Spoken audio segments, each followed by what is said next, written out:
Hi everybody, I'm Ryan. Today we're going to look at the Pauper metagame taken from data from Magic Online from the Pauper challenges from the previous weekend and the league data from the previous week. Now something I want to remind people, if they've seen my metagames before, it's important to understand that this is a pseudo winners metagame because we only get data from the top 32 of the challenges and we only get data of the top decks in the leagues. This isn't every metagame, but it is a deck among the decks that do well. But it's a metagame from among the decks that do well. So without further ado, let's check out the Pauper metagame. At the very top, by a pretty huge margin, is Burn.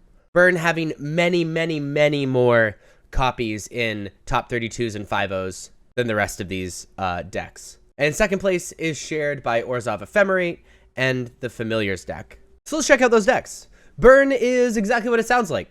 There are two pseudo versions of Burn that sort of fall under the same category. One is super Burn-centric, burning the face as much as possible and attacking with prowess creatures. And the other one is a little artifact-centric, playing artifacts that burn, that are then sacrificed to make goblins. Both are extremely powerful, though the burn-focused version has been more successful of late. The second and third most popular deck, let's start with Orzhov Ephemerate. This is my favorite deck in Pauper. I really enjoy playing this deck. It's a deck that plays a lot of not so powerful cards that in conjunction with Ephemerate and Ephemerate effects like the Pegasus, and just accruing a ridiculous amount of card advantage if you can get the game to go long, becomes extremely powerful. And what it does is it just plays a lot of cards that let them draw cards and let them get more value. And eventually you just outcard your opponent, and it is extremely powerful value deck. Next up is the Familiars deck, which is a pseudo combo deck, riding on the back of making things cheaper with things like Sunscape Familiar,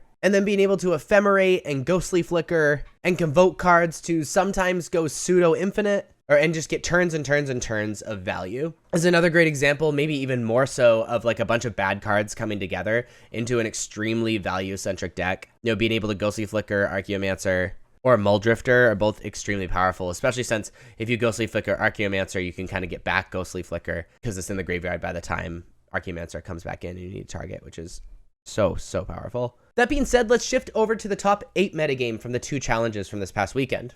Unsurprisingly, with such a giant representation in the meta, the most popular deck in top 8s is Burn, followed by Grixis Affinity, and then just a million-way tie with all these other decks. We've already talked about Burn, so let's check out Grixis Affinity.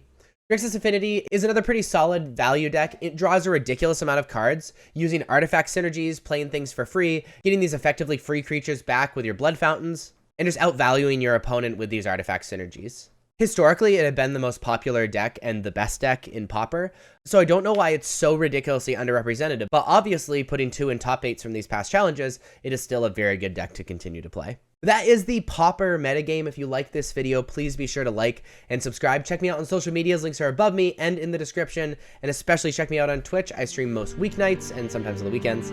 Thank you for watching. I'll see you next time. Bye-bye.